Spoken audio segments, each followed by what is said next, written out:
طبق معلومات پیشکی رسمی بر اثر مناقشه خونین شب 27 ینور در مرز تاجیکستان با قرقیزستان 52 منزل ساکنان جماعت‌های چارکوه و سرخ قسماً یا پرره تخریب شده است.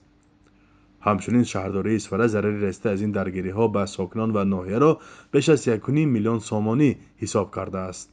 زبیدالله شامدوف سخنگوی حکومت شهر اسفره میگوید خسارات پوره را کمیسیون ویژه‌ای که از مقامات بلندپایه سطح ولایت تشکیل شده است دقیق میکند.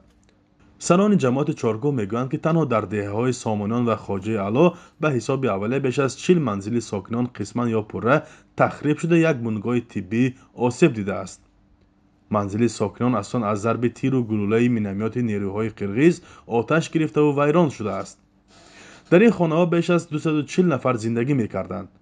غیر این چند بنای آشخانه، نانپزخانه، مغازه و دیگر انشاءات یاری رسان نیز آسیب سبک دیدند. مقامات تاجیکستان نگفتند که کی خانه‌های ساکنان را ساخته می‌دهند.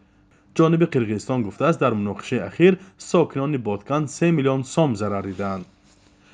در همین حال ساکنان بعضی از خانه‌های ضرر دیده هنوز از احتمال ترکش موشک‌ها یا گلوله‌های پرتاب شده بیم دارند.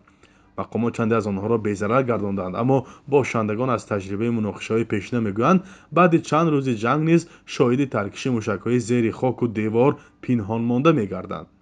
یوسف رحمان دادستان کل تاجیکستان روز 2 فوریه هنگام یک نشست خبری در دوشنبه گفت نسبت سرحدبانان و ساکنان قرقیزستان که در صادر نمودن جنایت معین دست دارند پرونده جنایی باز نمودند. او تفصیلات نداد که آغاز پرونده نسبت چند نفر و بر اساس کدام ماده صورت گرفته است.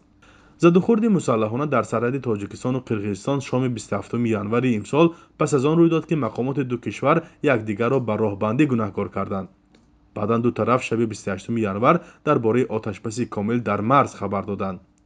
طبق موافقه هر دو جانب نیرو و تکنیک‌های اضافی را از مرز بیرون برده پاسبانی مشترک تشکیل می‌کنند. سبب مناقشه و دعوا و خونریزی بیشتر از 500 کیلومتر مرز تعیین ناشده تاجیکستان و قرقیزستان است. دو طرف در مدت 30 سال نتوانستند در این مسئله به موافقه برسند. جنگ و دعوا هم اساساً برای زمین، راه و آب و منابع طبیعی سر می‌زند. فرزان محمدی، رادیوی آزادی، شهر اسفره.